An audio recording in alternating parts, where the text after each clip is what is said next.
দেশে ফিরলেই কারাগারে যেতে হবে দণ্ডিত তারেক রহমানকে, জানালেন অ্যাটর্নি জেনারেল। জুনের মধ্যে হাইকোর্টে আপিল নিষ্পত্তির আশা। স্থানীয় সরকারে এক দশকের সবচেয়ে কম ভোট, নির্বাচন ব্যবস্থায় আস্থাহীনতার ফল, রাজনীতির জন্য অশনি সংকেত দেখছেন বিশ্লেষকরা। অপরিকল্পিত নগরায়ন ও নির্বিচারে গাছ কাটায় হারিয়ে যাচ্ছে সবুজ, চরম ঝুঁকিতে নগরবাসী, নীতিমালা প্রণয়নের তাগিদ বিশেষজ্ঞদের।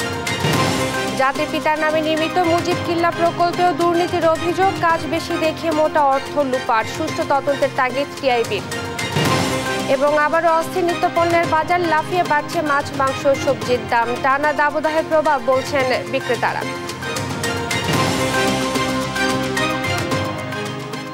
দেখছিলেন সংবাদ শিরোনাম, সঙ্গে আছি আমি ইশরাত জাহান মনি। বিএনপির ভারপ্রাপ্ত চেয়ারম্যান তারেক রহমান দেশে ফিরলে আদালতে আত্মসমর্পণ করে তাকে কারাগারে ঢুকতে হবে বলে জানিয়েছেন attorney general AM Amin Uddin. বলেন, 21 আগস্ট গ্রেনেড হামলা মামলায় তারেক রহমানের অভিযোগ প্রমাণিত।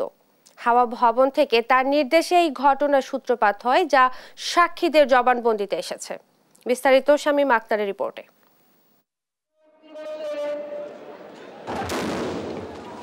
2004 সালের 21 আগস্ট রাজধানীর বঙ্গবন্ধু এভিনিউতে আওয়ামী লীগের সমাবেশে ভয়াবহ গ্রেনেড হামলায় নিহত হন 24 জন, আহত হন আরও অন্তত 300 জন।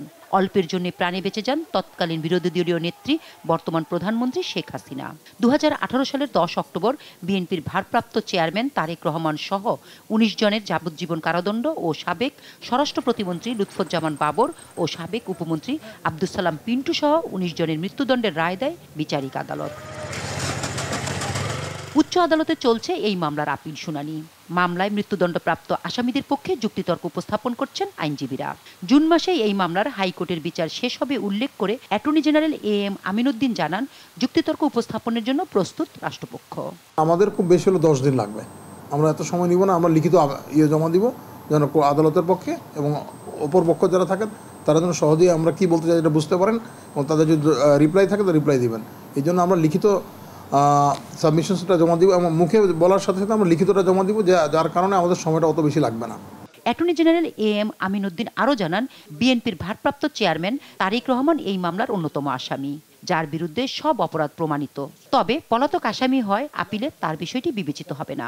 দেশে ফিরলেই প্রথমে তাকে কারাগারে যেতে হবে, এরপর মুখোমুখি হতে হবে বিচারের। যদি কোনোদিন আসেন, সে তো আপনি আসতে পারবে না, তাকে আসতে হলে তো প্রথম সারেন্ডার করতে হবে, তাকে জেলে ঢুকতে হবে, এমনি তো হবে না। অতএব সে আগে জেলে ঢুকলে তারপর যদি সে আসে তখন দেখা যাবে, কিন্তু এর আগে তার কোনো সুযোগই নেই। এবং এই মামলায় তার বিরুদ্ধে যে অভিযোগ এটা প্রমাণিত, কারণ তার ওইখানে হাওয়া বনে এগুলো সব হয়েছে, কনস্পিরেসিগুলো হয়েছে, সব ধরনের ষড়যন্ত্র হাওয়া বনে হয়েছে। ওইখান থেকে উনি আদেশ দিয়েছেন, সেইখান থেকে তারেক রহমান বলছে যে এইটা করেন ওইটা করেন, কার মাধ্যমে কি মানে কারে কারে ইনস্ট্রাকশন দিচ্ছে এগুলো বলছে। তারও ফাঁসি হওয়া হচ্ছিল অন্যদের মতো। হাইকোর্টের রায়ের পর এই মামলার শুনানি হবে আপিল বিভাগে। এরই মধ্যে শেষ হয়ে গেছে 20 বছর। এই মামলার চূড়ান্ত নিষ্পত্তিতে আরও দীর্ঘ সময় লেগে যেতে পারে বলে জানিয়েছেন সংশ্লিষ্টরা। সাজাপ্রাপ্ত আসামিদের মধ্যে লন্ডনে থাকা তারেক রহমান সহ 18 জন পলাতক এবং 11 জন রয়েছে কারাগারে। শামীমা আক্তার, দেশ টিভি, ঢাকা। ষষ্ঠ উপজেলা নির্বাচনের প্রথম ধাপে চেয়ারম্যান পদে ভোট পড়েছে গড়ে 36.10%, যা গেল এক দশকে স্থানীয় সরকারের এই নির্বাচনে ভোটের হারের দিক থেকে সবচেয়ে কম। বিশ্লেষকরা বলছেন, এর মধ্য দিয়ে নির্বাচনী ব্যবস্থায় মানুষের অনাস্থার বহিঃপ্রকাশ ঘটেছে। এর থেকে বেরিয়ে আসতে হলে রাজনীতিবিদদেরকেই সিদ্ধান্ত নিতে হবে বলেও মত তাদের। কাজী সাহেদের প্রতিবেদন। ষষ্ঠ উপজেলা পরিষদ নির্বাচনে প্রথম ধাপের ভোট শেষ হয়েছে। ফলাফল বিশ্লেষণে দেখা যাচ্ছে 25% কম ভোট পড়েছে 13 উপজেলায়, 60% উপরে ভোট পড়েছে 8 উপজেলায়। ব্যালটে ভোটের হার যেখানে 37.22%, সেখানে ইভিএম এ ভোট পড়েছে 31.31%। 2019 সালের পঞ্চম উপজেলা নির্বাচনে গড়ে 41% বেশি ভোট পড়েছিল। 2014 সালে চতুর্থ উপজেলা ভোটে 61% এবং তৃতীয় উপজেলা ভোটে 2009 সালে 67.69% ভোট পড়ে। এ হিসেবে গত এক দশকের মধ্যে স্থানীয় সরকারের এই নির্বাচনে ভোটের হার এবারই সবচেয়ে কম। 2009-এর যে উপজেলা পরিষদের যে নির্বাচনটি হয়েছিল, সেটি কিন্তু সবচেয়ে অংশগ্রহণমূলক এবং প্রতিদ্বন্দ্বিতাপূর্ণ একটা নির্বাচন ছিল। সেটি কিন্তু এখন ডে বাই ডে যদি 14, 19 বা এই বর্তমানে 24-এ দেখে, সেটা কিন্তু সরকারের হিসাব অনুযায়ী কিন্তু এটা 40-এ গিয়ে দাঁড়াচ্ছে। যদি প্রপোর্শনাল রিপ্রেজেন্টেশন সিস্টেম তারপরে সেকেন্ড রাউন্ড ইত্যকার ব্যবস্থা করা যায়, ন্যূনতম একটা থ্রেশহোল্ড স্ট্যাবলিশ করা যায় যে ধরুন শতকরা 50% ভোট ন্যূনতম পেতে হবে, তা না হলে সেকেন্ড রাউন্ড হবে। এরকমের নতুনতর পদ্ধতি আবিষ্কার না করলে বা প্রবর্তন না করলে আমাদের এখানটায় এই আগ্রহের ভাটা পড়বে, এটাই স্বাভাবিক। 139 উপজেলার মধ্যে নির্বাচনে হাড্ডাহাড্ডি লড়াই হয়েছে 15 উপজেলায়। তেমন কোনো প্রতিদ্বন্দ্বিতা হয়নি 63 উপজেলায়। রাজনৈতিক বিশ্লেষক ও পর্যবেক্ষকরা বলছেন, অংশগ্রহণমূলক নির্বাচন না হয় আগ্রহ হারিয়েছেন ভোটাররা। একটা বিরোধী দল তারা নির্বাচনে অফিসিয়ালি বয়কট করছে, সেটার জন্য মানুষের মধ্যে এক ধরনের দ্বিধা বলেন, তাদের একটা সমর্থক গোষ্ঠী তারা ভোট কেন্দ্রে যাচ্ছে না। এত বিশাল বড় একটা ভোট যোগ্য হচ্ছে এই জন্য যে ব্যাপক ক্যাম্পেইন ভোটারদের টানার জন্য, উপস্থিতির জন্য কোনো বিশেষ পদক্ষেপ এটা লক্ষণীয় নাই। টিআইবির নির্বাহী পরিচালক ইফতেখারুজ্জামান মনে করেন, সাম্প্রতিক সময়ে সাধারণ মানুষের মধ্যে নির্বাচন বিমুখতা তৈরি হয়েছে। ব্যাখ্যা করলেন তার কারণও। যারা নির্বাচন কমিশন সহ যারা নির্বাচন পরিচালনার সাথে জড়িত, আইন প্রক্রিয়া সংস্থা, প্রশাসন, স্থানীয় প্রভাবশালী মহল, তারা সকলেই নির্বাচন প্রক্রিয়াটাকে এমনভাবে জিম্মি করে রাখেন এবং এমন একটা অবস্থা তৈরি করেছেন, ভোটার মনে করেন আমার তো ভোটের কোনো মূল্য নেই। এর থেকে বেরিয়ে আসতে চাইলে রাজনীতিবিদদের এখনই সিদ্ধান্ত নেওয়া দরকার বলে মনে করেন টিআইবি প্রধান। আমরা মনে করি যে আসলে দেশের রাজনৈতিক নেতৃবৃন্দকেই আয়নার সামনে দাঁড়াতে হবে, তাদের নিজেদেরকে ভাবতে হবে কেন এই পরিস্থিতি সৃষ্টি হচ্ছে। স্থানীয় সরকার নির্বাচনে উপস্থিতি কম হওয়া, ভোটের প্রতি মানুষের নেতিবাচক মনোভাবের বহিঃপ্রকাশ, এ ধারা থেকে বের হতে ভোটের পরিবেশ ফিরিয়ে আনার পরামর্শ রাজনৈতিক বিশ্লেষক ও পর্যবেক্ষকদের। কাজী শাহেদ, দেশ টিভি, রাজশাহী। শহর থেকে হারিয়ে যাচ্ছে সবুজ, এতে চরম ঝুঁকিতে পড়ছে নগরবাসী। অপরিকল্পিত নগরায়ন এবং গাছ কাটার মহা উৎসবকেই দায়ী করছেন বিশেষজ্ঞরা। যতটুকু সবুজ আছে তাকে যত্ন নেয়ার এবং নীতিমালা প্রণয়ন করার তাগিদ করছেন বিশেষজ্ঞরা। সহকর্মী অঞ্জন বর্মন এবং কামরুজ্জামানের ক্যামেরায় সাবরিনা মজুমদারের বিশেষ প্রতিবেদন।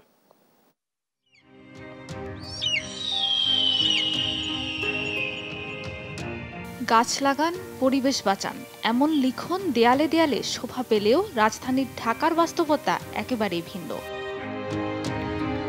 সময়ের সঙ্গে সঙ্গে বদলে যাচ্ছে প্রিয় শহর ঢাকা। যান্ত্রিক জীবনের মায়াজালে পুরো শহরকেই গিলে খাচ্ছে কংক্রিটের দেয়াল। এক সময়ে সবুজে ঘেরা এই ঢাকা ক্রমশই হয়ে উঠছে ধূসর। একের পর এক কেটে ফেলা হচ্ছে গাছ, গড়ে উঠছে কেবলই দালান কোঠা। যেটুকু সবুজ অবশিষ্ট আছে তাও অযত্ন আর অবহেলায় মলিন হয়ে যাচ্ছে। বিশুদ্ধ বাতাস আর বুক ভরে নিঃশ্বাস নেওয়াটাই যে কঠিন হয়ে পড়ছে দিন দিন। সড়ক দ্বীপ বা সড়ক আইল্যান্ড, রোড আইল্যান্ড যেটা, এটা আসলে পর্যাপ্ত গাছও নেই এবং গাছ থাকলেও সেগুলো মুমূর্ষু অবস্থায় আছে। আগে অনেকগুলো গাছ ছিল, বড় বড় গাছ ছিল, তো ওটা এই এলিভেটর এক্সপ্রেসওয়ের জন্য অনেকটা ওই গাছ কেটে ফেলাতে সেখানে প্রায় মরুভূমির মতো অবস্থা হয়ে গেছে। যদি কেউ গাছ কাটে তাহলে সরকারের পারমিশন নেওয়া লাগে, কিন্তু বাংলাদেশে এরকম কোনো পরিকল্পনা বা এরকম করা হচ্ছে বলে আমার মনে হয় না। পরিবেশবিদরা বলছেন একটি দেশের ভৌগোলিক পরিবেশের জন্য বনভূমি থাকা প্রয়োজন অন্তত 25 ভাগ। বাংলাদেশে আছে মাত্র 16 ভাগ, তার মধ্যে আবার ঢাকায় মাত্র 7 ভাগ। 1989 সাল থেকে 2023 সাল পর্যন্ত 34 বছরে ঢাকায় সবুজ কমেছে প্রায় 56 থেকে 57 ভাগ। এবছরে টানা দাবদাহের পর ফের আলোচনায় আসে সবুজায়নের গুরুত্ব। ঢাকার সব সবুজ আর নীল সরে গিয়ে ঢাকা ধূসর হয়ে যাচ্ছে। প্রাকৃতিক পরিবেশ যদি বলে সেটা দিনকে দিন খারাপের দিকে যাচ্ছে। ফলে অবকাঠামো উন্নয়নের যে সুবিধাটা আমরা নিতে পারতাম, যে আত্মতুষ্টিটা আমরা নিতে পারতাম, সেটা আমরা নিতে পারছি না পরিবেশগত অবক্ষয়ের কারণে। নগর পরিকল্পনাবিদরা বলছেন শহর জুড়ে সবুজায়নের পরিকল্পনা অনেকটা কাগজে কলমে রয়ে গেছে, নেই কোনো নীতিমালাও। সরকারিভাবে সকলের অন্তর্ভুক্তিতার একটি নগর দর্শন প্রয়োজন, সবুজায়ন নীতিমালা প্রয়োজন। জবাবদিহিতাহীন, পরিকল্পনাহীন এবং একই সঙ্গে সমবেদনাহীন এই যাত্রা আমাদেরকে অবশ্যই আত্মঘাতী একটি পরিণতির দিকে নিয়ে যাবে। নগরায়নের সরকারি পরিকল্পনায় সবুজের সঠিক অন্তর্ভুক্তি না হলে ভবিষ্যতে আরো ভয়াবহ বাস্তবতার মুখোমুখি হতে হবে বলে সতর্ক করেন এই নগর পরিকল্পনাবিদ। আধুনিক সভ্যতা উন্নয়ন মানব জীবনে অগ্রগতি এনেছে ঠিকই, কিন্তু অপরিকল্পিত নির্দয় উন্নয়নের প্রতিযোগিতায় হারিয়ে যাচ্ছে প্রাণ প্রকৃতি। ইট পাথরের এ নগরীতে বুক ভরে নিঃশ্বাসটুকু নেয়ার যেন কোনো সুযোগ নেই। তাই তো স্বস্তিতে বেঁচে থাকার প্রচণ্ড তাগিদে বারবার মনে হয় দাও ফিরিয়ে সে অরণ্য লও এ নগর। সাবরিনা মজুমদার, দেশ টিভি, ঢাকা।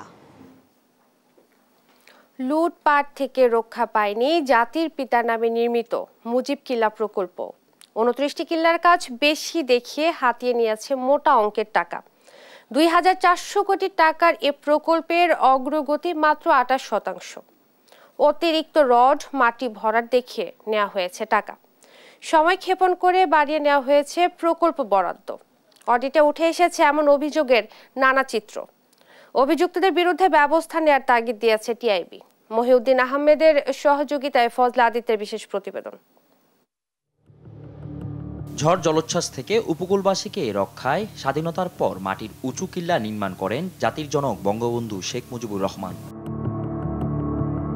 পরবর্তীতে ঘূর্ণিঝড় প্রবণ 42টি জেলায় 450 কিল্লা আধুনিকায়ন করে পাকা ভবন নির্মাণের উদ্যোগ নেয় সরকার। 2018 সাল থেকে 2021 সাল পর্যন্ত 3 বছর মেয়াদী প্রকল্পে ব্যয় ধরা হয় 957 কোটি টাকা। প্রকল্পের মেয়াদ শেষ হলেও এখনও বাকি 72 ভাগ কাজ। ব্যয় বেড়েছে 2400 কোটি টাকা। সম্প্রতি প্রকল্পের বার্ষিক প্রতিবেদন প্রকাশ করে অডিট বিভাগ, যেখানে উঠে আসে হরিলুটের নানা অনিয়মের চিত্র। অডিট রিপোর্টে ঠিকাদার প্রতিষ্ঠানের বিরুদ্ধে ত্রুটিপূর্ণ ছাদ নির্মাণ, রডের পরিমাণ বেশি দেখানো, সোলার প্যানেলের কাজ না করে অতিরিক্ত টাকা হাতিয়ে নেওয়া সহ নানা অভিযোগ মিলেছে। অভিযোগের বিষয়ে জানতে দুর্যোগ ব্যবস্থাপনা অধিদপ্তরে গিয়ে বাধার মুখে পড়তে হয় দেশ টিভি টিমকে। দেশ টিভির ক্যামেরা দেখে এড়িয়ে যান প্রকল্পের দুর্নীতির মূল অভিযুক্ত সহকারী প্রকৌশলী মুবিনুর রহমান। তবে গোপন ক্যামেরায় দুর্নীতির অভিযোগ গায়ে না মেখে উল্টো অডিট অফিসারকে দোষারোপ করলেন মুবিন। অডিট যেটা বলছে 200% হলো ভুয়া, মিথ্যা এবং বানোয়াট। হ্যাঁ, বরিশাল বিভাগে যে কাজ হয়েছে কি হয় নাই, কি করছে না করছে, আমাদের কাজ অবশ্যই শত ওকে আছে, কিন্তু না হইলে কি আমার কোনো দায়ী আছে? আমার তো দায়িত্বপূর্ণ না। অডিট বিভাগের রিপোর্ট আমলে নিতে নারাজ খোদ দুর্যোগ ব্যবস্থাপনা অধিদপ্তরের মহাপরিচালক। অডিট আপত্তি মানেই কাউকে দোষী করা যাবে না। তিনি জবাবের প্রেক্ষিতে যদি এটা নিষ্পত্তি হয় তাহলে এটা হয়ে গেল, যদি নিষ্পত্তি না হয় তাহলে দায় দায়িত্ব নিরূপণের বিষয় আছে। যদি কেউ দায় দায়িত্ব কারো উপরে নির্ধারণ করা হয়, সরকারের সুনির্দিষ্ট বিধির আলোকে সেটা ব্যবস্থা নেওয়া হয়। মুজিব কিল্লা আধুনিকায়ন প্রকল্পে দুর্নীতির সুষ্ঠু তদন্তের দাবি ট্রান্সপারেন্সি ইন্টারন্যাশনাল ও বাংলাদেশ টিআইবির। দুর্নীতিতে জড়িত আমলা ও কর্মকর্তাদের দৃষ্টান্তমূলক বিচারের দাবি টিআইবির নির্বাহী পরিচালকের। যেহেতু মুজিব কিল্লা এর মধ্যে একটা মুক্তিযুদ্ধের পরবর্তী সময় একটা আবেগও আছে, এরকম একটা ইতিবাচক প্রকল্পকে কেন্দ্র করে এই যে বিশাল দীর্ঘসূত্রিতা, বাংলাদেশের প্রকল্প বাস্তবায়নে দীর্ঘসূত্রিতা হয়, কিন্তু এ ধরনের বিশাল দীর্ঘসূত্রিতা কোনো অবস্থায় গ্রহণযোগ্য না। এটা খতিয়ে দেখতে হবে। এখন আমি মনে করি যে নিরপেক্ষ সরকারের নিয়ন্ত্রণের বাইরে বা এই সংশ্লিষ্ট প্রতিষ্ঠানের নিয়ন্ত্রণের বাইরে নিরপেক্ষ নিরীক্ষা করা দরকার এই বিষয়টিকে বিবেচনা করার জন্য যে আসলে কি ঘটছে সেখানে।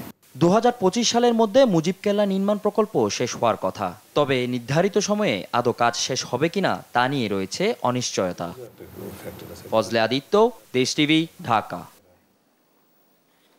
দিনাজপুরের ঘোড়াঘাটে সরকারি খাদ্য গুদামের 2.25 কোটি টাকার চাল আত্মসাৎ করে লাপাত্তা জেলার ভারপ্রাপ্ত খাদ্য কর্মকর্তা আনোয়ারা বেগম ও আরও 2 জন। জেলা খাদ্য অফিসের তদন্ত কমিটির প্রতিবেদনে উঠে আসে এমন তথ্য।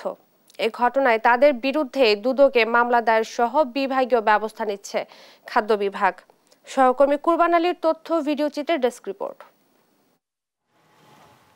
15 এপ্রিল ডুগডুগি এলএসডি গুদামে পাক্ষিক পরিদর্শনে যান উপজেলা খাদ্য নিয়ন্ত্রক ইউনুস আলী মণ্ডল। এ সময় তিনি খাদ্য গুদামের ভেতরে চালের বস্তা এলোমেলো দেখতে পান। পরে ভারপ্রাপ্ত কর্মকর্তা আনোয়ারা বেগমকে চালের হিসাব দেওয়ার জন্য একাধিকবার বলা হলেও 5 এপ্রিল গুদামের চাবি নিয়ে তিনি চলে যান। এরপর থেকে পলাতক এই কর্মকর্তা। ঘটনা তদন্তে গত 28 এপ্রিল জেলা সহকারী খাদ্য নিয়ন্ত্রক মোহন আহমেদকে আহ্বায়ক করে 5 সদস্যের তদন্ত কমিটি গঠন করা হয়। 2 মে গুদামের তালা ভেঙে তদন্ত শুরু করেন তারা। এ সময় কমিটি চাল আত্মসাতে খাদ্য গুদামের ভারপ্রাপ্ত কর্মকর্তা আনোয়ারা বেগম, নিরাপত্তা প্রহরী মফিজুল ইসলাম ও কুলি সর্দার শাহিনুল আলমের সম্পৃক্ততার প্রমাণ পান। এবং গত 31 তারিখে গুদাম ঠিক ছিল, তার প্রেক্ষিতে তদন্ত কমিটি গঠন করেন এবং আমি এ পাশে ভারপ্রাপ্ত কর্মকর্তা ডুগডুগিকে লিখিতভাবে অফিসে আসার জন্য বলি। সরকারি গুদামের চাল ও খালি বস্তা আত্মসাতের ঘটনায় দোষী দৃষ্টান্তমূলক শাস্তি দাবি করেছেন কৃষক নেতা ও মিল মালিকরা। এই যারা এর সঙ্গে লোপাটের সঙ্গে জড়িত তাদের আইনে আওতায় নিয়ে আসে দৃষ্টান্তমূলক শাস্তি দেওয়া হয় এবং সেইটা দেখে কোনো ওসিএলএসডি বা ভারপ্রাপ্ত কর্মকর্তা বাংলাদেশে যারা আছে কেউ যেন সাহস না পায় এরকম। আমরা 3 থেকে 4 টাকা প্রতি বছরে চাল লস করে আমরা সরকারি ঘরে চাল দিতে যে লস হচ্ছে, বুঝলেন? লসের একমাত্র কারণ ধানের বাজার দিয়েছে 32 টাকা কেজি, চালের বাজার দিয়েছে 45 টাকা। অলরেডি 3-4 টাকা আমাদের লস হচ্ছে, আমরা লস করেও চাল দিচ্ছি। কিন্তু চাল মজুতের পর সরকারের ঘর থেকে যখন লুটপাট হয়ে যাচ্ছে, আমরা সরকারের কাছে সুষ্ঠু বিচার চাই। এই ঘটনায় ভারপ্রাপ্ত কর্মকর্তা সহ 3 জনের বিরুদ্ধে দুর্নীতি দমন কমিশনে একটি মামলা করেছেন জেলা খাদ্য নিয়ন্ত্রক। কমিটি প্রতিবেদন জমা দিয়েছে, সেখানে ভারপ্রাপ্ত কর্মকর্তা এই আত্মসাতের জন্য প্রধানত দায়ী, তার সাথে সহযোগী হিসেবে নিরাপত্তা প্রহরী মফিজুল ইসলাম এবং গোদামের যে লেবার সর্দার আছে শাহিনুর আলম, তাদের সম্পৃক্ততা পাওয়া গেছে। তো ভারপ্রাপ্ত কর্মকর্তা তো এই প্রেক্ষিতে থানায় গোড়াঘাট থানায় এজাহার দায়ের করা হয়েছে। এজাহারটি পুলিশ বিভাগের মাধ্যমে দুর্নীতি দমন কমিশনে গিয়েছে, আর আমরা বিভাগীয় ব্যবস্থা গ্রহণের জন্য তদন্ত প্রতিবেদনটি আমাদের খাদ্য অধিদপ্তর বরাবর প্রেরণ করেছি। 5 বছর ধরে ডুগডুগি এলএসডি গুদামে ভারপ্রাপ্ত কর্মকর্তা হিসেবে দায়িত্ব পালন করেছেন আনোয়ারা বেগম, আর 2 মাসের মধ্যে তার অবসরে যাওয়ার কথা ছিল। নিউজ ডেস্ক, দেশ টিভি। সংবাদ সকালে আরো থাকছে। নড়াইলে ফিল্মি কায়দায় সাবেক ইউপি চেয়ারম্যানকে হত্যা, মোটরসাইকেল থামিয়ে মোস্তফাকে গুলি ছোড়ে প্রতিপক্ষ।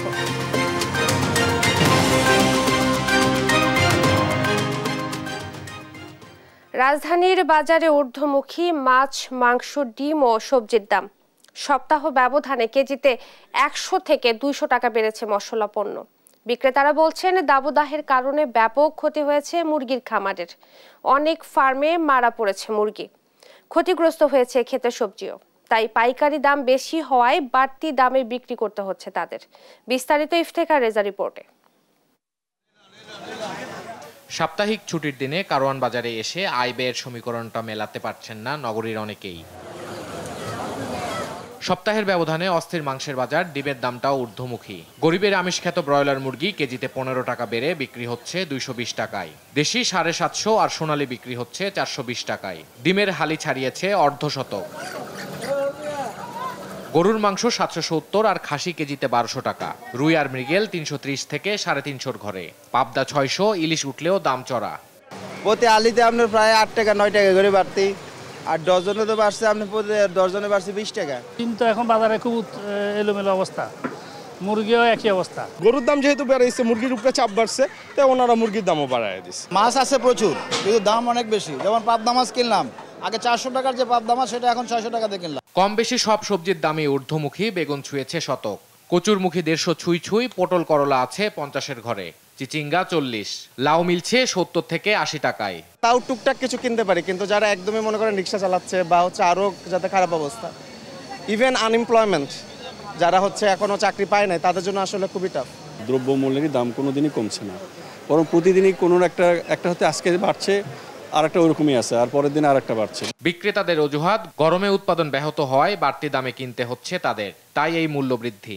অনেকদিন যে খরা গেছে, খরার কারণে মানে আপনার সবজির আমদানি কম ছিল, কমের কারণে মানে আপনার সবজির দামটা একটু বৃদ্ধি পাইছে। সয়াবিন লিটারে 167 টাকা, 5 লিটারের বোতলজাত সয়াবিন মিলছে 780 থেকে 800 টাকায়, খোলা চিনি 135 টাকা। আরেক দফা বেড়েছে মশলার দাম। জিরা আর এলাচি কেজিতে বেড়েছে 100, আর লবঙ্গ কেজিতে বেড়েছে 200 টাকা। চিনি ছিল 120 টাকা করে, এখন 135 টাকা খোলাটা। সয়াবিন তেলের দাম তো কম স্যার, তারপরে দেখেন কমার পরেও এখন 780 টাকা। এগুলো কিনতে গেলে আমাদের মতো লোকের কাছে এটা খুব কষ্টনীয় ব্যাপার না। মাংস রান্না করার ক্ষেত্রে কিন্তু এই ধরনের মশলাটা খুব প্রয়োজন, কিন্তু এখন দেখা যাচ্ছে যে সাধারণ মানুষ এই মশলা দিয়ে আর মাংস ভালোভাবে খেতে পারবে না। কিছু অসাধু ব্যবসায়ী বা যারা সিন্ডিকেটের মাধ্যমে আছে, তাদের কিছু ঘাবড়িতে এবং তাদের কিছু মন গড়ার মতো কিছু কিছু কারণে মশলার দাম বৃদ্ধি পাচ্ছে। পবিত্র ঈদুল আজহার 1 মাস বাকি থাকতে নিত্যপণ্যের এমন মূল্য বৃদ্ধিতে নাভিশ্বাস মধ্যবিত্ত থেকে শুরু করে নিম্ন আয়ের মানুষদের। ইফতেখার রেজা, দেশ টিভি, ঢাকা। গাজীপুরে পিকআপ ভ্যানের চাপায় 2 মোটরসাইকেল আরোহী নিহত হয়েছে। গুরুতর আহত হয়েছে আরও একজন। শুক্রবার রাত 10টার দিকে ঢাকা টাঙ্গাইল মহাসড়কের 22 মাইল এলাকায় এই দুর্ঘটনা ঘটে। পুলিশ জানায় মোটর সাইকেলে 3 জন কোনাবাড়ি থেকে চান্দনা চৌরাস্তা যাচ্ছিলেন। 22 মাইলে এলাকায় একটি পিকআপ ভ্যান তাদের চাপা দেয়। এতে ঘটনাস্থলেই মঞ্জুর হোসেন ও হাসান নামে 2 ঝুট ব্যবসায়ীর মৃত্যু হয়। গুরুতর আহত অপরজনকে উন্নত চিকিৎসার জন্য ঢাকায় পাঠানো হয়েছে।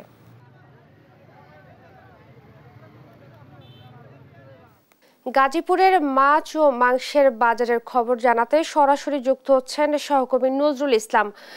নজরুল, সবশেষ বাজার পরিস্থিতি আমাদেরকে জানাবেন। দরদাম নিয়ে কি বলছেন ক্রেতা বিক্রেতারা? ইসরাত, আপনি যেমনটা বলছিলেন, আপনি জানেন যে গাজীপুরের আমি যেখানটায় দাঁড়িয়ে রয়েছি গাজীপুরের সর্ববৃহৎ কাঁচা বাজার। এখানে মাছ মাংস সব কিছুই কিন্তু এক জায়গা থেকেই মানুষ ক্রয় এবং বিক্রয় করে। তো যেখানটায় দাঁড়িয়ে রয়েছে সেখানে কিন্তু অস্থির মানুষ। এখানে বছরের পর বছর নানা অজুহাতে কিন্তু আপনার বাজার ব্যবসায়ীদের নিয়ন্ত্রণে রেখেছেন। আমি যদি একটু বলতে চাই যে এখানে কিন্তু আপনার সব ধরনের জিনিসপত্র দাম এবং মাংস থেকে শুরু করে মাংস, ডিম এবং ডিমের দাম এবং গরম কিংবা বৃষ্টি এই সমস্ত নানা অজুহাত দেখিয়ে কিন্তু বাড়িয়ে রাখছেন বাজার, অর্থাৎ ঊর্ধ্বমুখী রেখেছেন। ডিম মাংস কিন্তু গাজীপুরের যে আজকের বাজার এখানে কিন্তু 800 থেকে 750 টাকা বিক্রি হচ্ছে মাংস, গরুর মাংস। এবং আপনার মাছ কিন্তু একই অবস্থা এবং 800 থেকে 400-500 টাকার নিচে সব ধরনের পণ্য, অর্থাৎ এখানে কিন্তু আলু পেঁয়াজ যা কিছু আছে সব কিছুর দাম কিন্তু ঊর্ধ্বমুখী রয়েছে। তো এই সমস্ত ব্যাপারে কিন্তু এখানে লক্ষণীয় বিষয় যে তারা মাংস বিক্রি করতেছেন বা আপনার যে মাছ বিক্রি করতেছেন দোকানে, কিন্তু আমরা কোনো দোকানে কিন্তু যে মূল্য তালিকা সেটা মূল্য তালিকা কিন্তু আমরা পাইনি কোনো দোকানে, এবং একটি দোকানও কিন্তু মূল্য তালিকা নেই। আপনি জানেন যে অসুস্থ গরু কিন্তু এখানে জবাই করা হয়, এটাও কিন্তু আপনার প্রাণী সম্পদ কর্মকর্তাদের কিন্তু নজরদারি নেই। তো এখানে কিন্তু আপনাদের ইচ্ছা মতন, অর্থাৎ যা কিছু আছে তাদের ইচ্ছা মতন বাড়িয়ে নিচ্ছেন। তো আপনার সবকিছু, অর্থাৎ ব্রয়লার মুরগি কিন্তু এখানে ব্রয়লার মুরগির বিক্রি হচ্ছে 220 টাকা এবং 220 টাকা দরে বিক্রি হচ্ছে। এবং পাকিস্তানি যেটা বলে সেটা হলো যে কক মুরগি, সেটা কিন্তু 700 থেকে 450 টাকা এবং দেশি মুরগি 700 টাকা দরে কিন্তু বিক্রি হচ্ছে। তো এইভাবেই কিন্তু গাজীপুরের হাট বাজারগুলোতে কিন্তু ব্যাপকভাবেই সবকিছুর চাহিদা বেড়েছে এবং নিম্ন আয়ের মানুষ যারা রয়েছেন তারা কিন্তু দিশেহারা হয়ে পড়েছেন। যে তারা কিন্তু নানানভাবে বলছেন যে বাজার পরিস্থিতির কারণে কিন্তু শক্ত কোনো মনিটরিং না থাকার ফলে কিন্তু বাজার পরিস্থিতি উঠানামা করছে, এই কিন্তু দেখভাল করার কোনো কেউ নাই। তো আমরা যদি একটু বলতে চাই যে এখানে কিন্তু আপনার সব ধরনের জিনিসপত্র যা রয়েছে এবং এই ব্রয়লার মুরগি কিন্তু বিক্রি হচ্ছে 210 থেকে 225 টাকা এবং এভাবেই কিন্তু গাজীপুরের প্রতিটি বাজার এবং দোকানে কিন্তু আমরা দেখেছি খোঁজ নিয়ে মানুষের নিম্ন আয়ের মানুষ সবচেয়ে বিপাকে পড়েছেন। এখানে তারা কিন্তু ক্রয় ক্ষমতার বাইরে চলে যাচ্ছে দিন দিন। তো এই ছিল আমার কাছে ইরশাদ চৌরাস্তা বাজার থেকে সর্বশেষ। নজরুল, আপনাকে ধন্যবাদ। আবারও বাজারে বেড়েছে সব ধরনের সবজির দাম। ময়মনসিংহ থেকে বাজার দর জানাতে সরাসরি যুক্ত হচ্ছে সহকর্মী ইলিয়াস আহমেদ। ইলিয়াস, বাজারে সবজির সরবরাহ কেমন দেখছেন এবং দরদাম সম্পর্কে আমাদেরকে জানাবেন। ইসরাত, ধন্যবাদ। ময়মনসিংহের বাজারে সব ধরনের সবজির দাম বেড়েছে, এই নিয়ে ভোক্তাদের মধ্যে প্রচন্ড ক্ষোভ আমরা লক্ষ্য করেছি এবং প্রশাসন বলছেন তারা বাজার মনিটরিং ব্যবস্থা জোরদার করেছেন এবং বাজার নিয়ন্ত্রণে রাখার তারা চেষ্টা কিন্তু চালিয়ে যাচ্ছেন, সেই বিষয়টি তারা বলছিলেন। আমি এখন রয়েছি ময়মনসিংহের সবচেয়ে বড় কাঁচা বাজার মেছোয়া বাজারে রয়েছে। অর্থাৎ যদি বলি এই বাজারে আজকে সবজির দাম আপনার মাধ্যমে দর্শকদের একটু জানাতে চাই। আজকের এই বাজারে বেগুন বিক্রি হচ্ছে 80 টাকা কেজি দরে, কপি বিক্রি হচ্ছে 80 থেকে 90 টাকা কেজি দরে, এছাড়াও পটল বিক্রি হচ্ছে 50 টাকা কেজি দরে, কাঁকরোল বিক্রি হচ্ছে 50 টাকা কেজি দরে এবং টমেটো বিক্রি হচ্ছে 40 থেকে 50 টাকা কেজি দরে। অর্থাৎ গত সপ্তাহের তুলনায় এই সপ্তাহে কিন্তু প্রত্যেক প্রকার সবজিতে 10 থেকে 15 টাকা কেজিতে বেড়েছে, সেই বিষয়টি নিয়ে ভোক্তারা খুব জানাচ্ছেন। এছাড়াও ময়মনসিংহের বাজার ভেদে কিন্তু সবজির দাম আরো চড়া হচ্ছে, অর্থাৎ মেছোয়া বাজার এবং নতুন বাজারের দূরত্ব সর্বোচ্চ হাফ কিলোমিটার। মেচুয়া বাজারে যে সবজি 30 টাকা কেজিতে বিক্রি হয় সেই সবজি নতুন বাজারে কিন্তু 50 টাকা কেজিতে বিক্রি হয়। এই যে এই বাজার বেঁধে সবজির দাম বৃদ্ধি পাওয়া, সেই বিষয়টি নিয়েও কিন্তু ক্রেতা যারা আছে তারা ক্ষোভ প্রকাশ করছেন এবং তারা বলছেন যে এই বাজারগুলো অন্তত নিয়ন্ত্রণে রাখা দরকার এবং ব্যবসায়ী সিন্ডিকেট যদি ভাঙা না হয় তাহলে এই যে বাজারে সবজির ঊর্ধ্বমুখী দাম, সেই ঊর্ধ্বমুখী দাম বিষয়টি নিয়ে তারা খুব জড়াচ্ছেন এবং আমরা এই বিষয়টি নিয়ে যারা বাজার মনিটরিং কাজে নিয়োজিত থাকেন তাদের সঙ্গেও কথা বলেছিলাম। তারা বলছেন যে বাজার নিয়ন্ত্রণে রাখার জন্য তারা কিন্তু চেষ্টা চালিয়ে যাচ্ছেন এবং ব্যবসায়ীদের সঙ্গে তারা বেশ কয়েকবার দফায় দফায় মিটিং করছেন এবং সেই বিষয়টি তারা বলছেন। কিন্তু যদিও আমরা বাজারে দেখছি যে মনিটরিং ব্যবস্থা খুব একটা জোরদার নেই এবং মনিটরিং ব্যবস্থাও কিন্তু বাজারে এখন অর্থাৎ ঈদের পরে কিন্তু আমরা খুব একটা বাজার মনিটরিং করতে দেখিনি। এই বিষয়টি নিয়ে সাধারণ ভোক্তা যারা আছেন তারা খুব জড়াচ্ছেন এবং নাগরিক নেতারাও বলছেন যে এই ঊর্ধ্বমুখীর বাজার আসলে নিয়ন্ত্রণে না রাখা হয় তাহলে এই যে জীবনমান সেটি কিন্তু পরিচালনা করা অনেকটাই কঠিন হয়ে পড়বে সাধারণ মানুষের জন্য এবং সেই বিষয়টি মনিটরিং করার তদারকির তাগিদও কিন্তু তারা দিয়েছেন এবং প্রশাসন বলছেন তারা বাজার বেঁধে যেন দ্রব্যমূল্যের দাম আকাশ সীমা না হয় সেই লক্ষ্যে তারা কাজ করছেন বলে আমাদেরকে জানিয়েছেন। এই ছিল আমার কাছে ময়মনসিংহের বাজার পরিস্থিতি নিয়ে সর্বশেষ তথ্য। ইসরাত। ইলিয়াস, আপনাকে ধন্যবাদ। ময়মনসিংহ থেকে বাজার পরিস্থিতি জানাচ্ছিলেন সহকর্মী ইলিয়াস আহমেদ। এবার পরের প্রসঙ্গ। নড়াইলে এবার ফিল্মি কায়দায় হত্যা করা হয়েছে লোহাগড়ার মল্লিকপুর ইউনিয়ন পরিষদের সাবেক চেয়ারম্যান ও আওয়ামী লীগ নেতা শিকদার মোস্তফা কামালকে। প্রত্যক্ষদর্শীরা জানায় শুক্রবার রাত 8টার দিকে লোহাগড়া থেকে নিজ বাড়ি মঙ্গলহাটে যাচ্ছিলেন তিনি। এ সময় কুন্দুশি মঙ্গলহাটা সড়কে তার মোটরসাইকেল থামিয়ে প্রকাশ্যে গুলি ছোড়ে প্রতিপক্ষের লোকজন। গুলিবিদ্ধ অবস্থায় স্থানীয়রা তাকে উদ্ধার করে লোহাগড়া উপজেলা স্বাস্থ্য কমপ্লেক্সে নিয়ে গেলে কর্তব্যরত চিকিৎসক তাকে ঢাকায় প্রেরণের পরামর্শ দেয়। ঢাকায় আনার পথে পদ্মা সেতুতে ওঠার আগে রাত 10:30টার দিকে গোলাম মোস্তফার মৃত্যু হয়।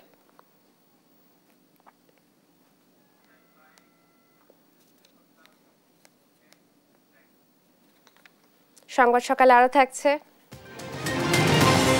রাফাতে ইসরায়েলি বর্বরতা চলছে, ফিলিস্তিনিকে জাতিসংঘের পূর্ণ সদস্য করার প্রস্তাব পাস, বিপক্ষে যুক্তরাষ্ট্র সহ 9 দেশ।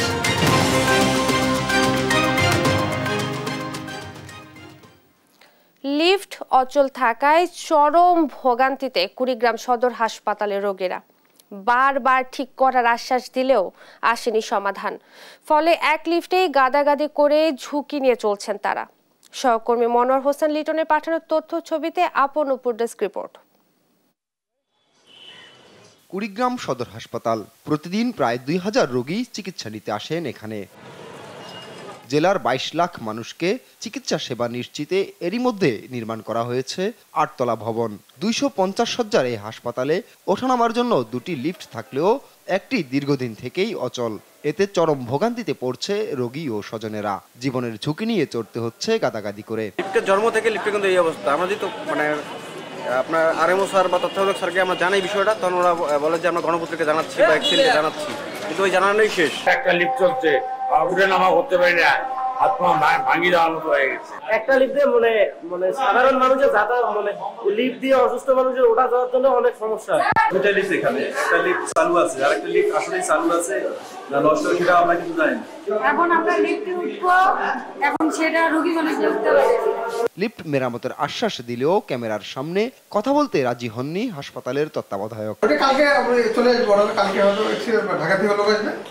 এটা হলো মাঝে মাঝে নষ্ট হয়, ওরা ঠিক করে দিয়ে দেয়, আবার হয়তো নষ্ট হয়। এই জন্য ওরা এক্সেসিভ নিজে আসছে।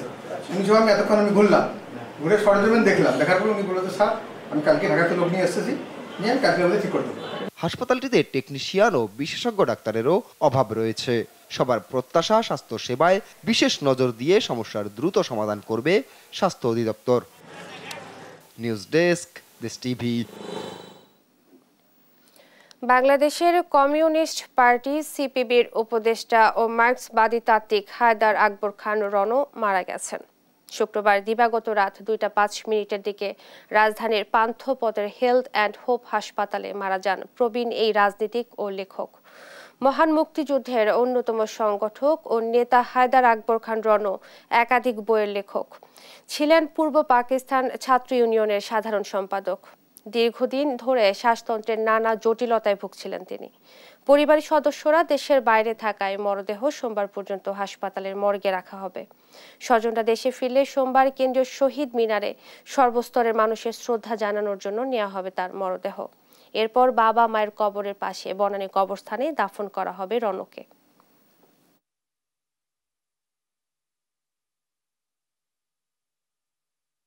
এবার আন্তর্জাতিক প্রসঙ্গ।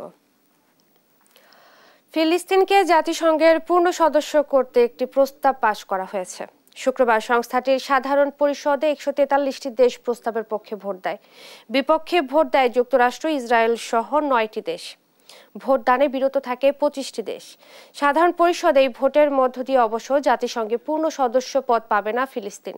তবে ফিলিস্তিনকে জাতিসংঘে যুক্ত করার পক্ষে এটি একটি বৈশ্বিক স্বীকৃতি হিসেবে কাজ করবে।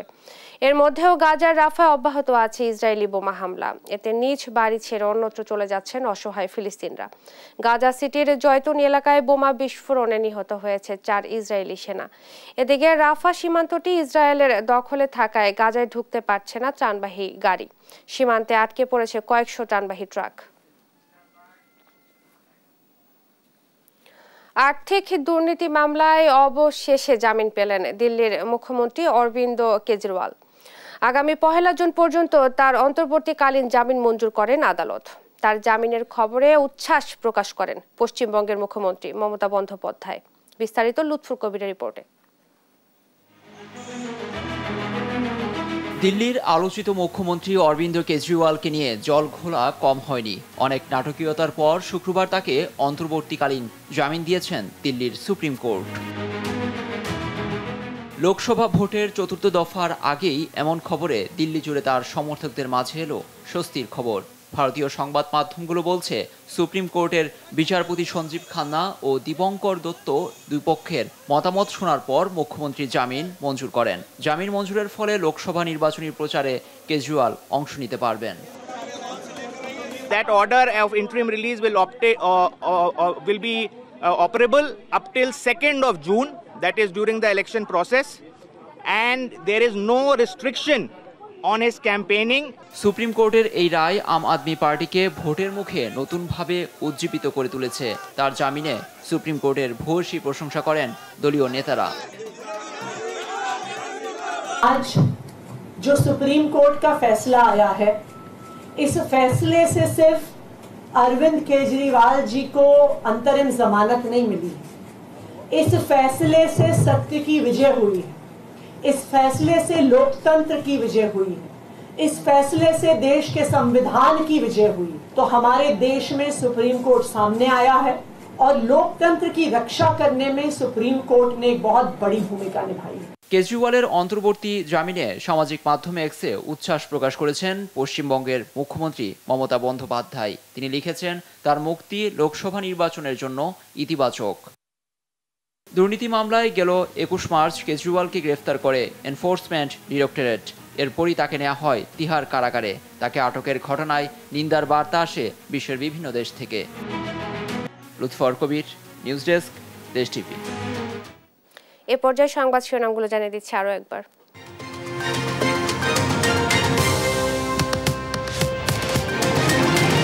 দেশে ফিরলেই কারাগারে যেতে হবে দণ্ডিত তারেক রহমানকে জানালেন অ্যাটর্নি জেনারেল। জুনের মধ্যে হাইকোর্টে আপিল নিষ্পত্তির আশা। স্থানীয় সরকারে 1 দশকে সবচেয়ে কম ভোট, নির্বাচন ব্যবস্থায় আস্থাহীনতার ফল রাজনীতির জন্য অশনি সংকেত দেখছেন বিশ্লেষকরা।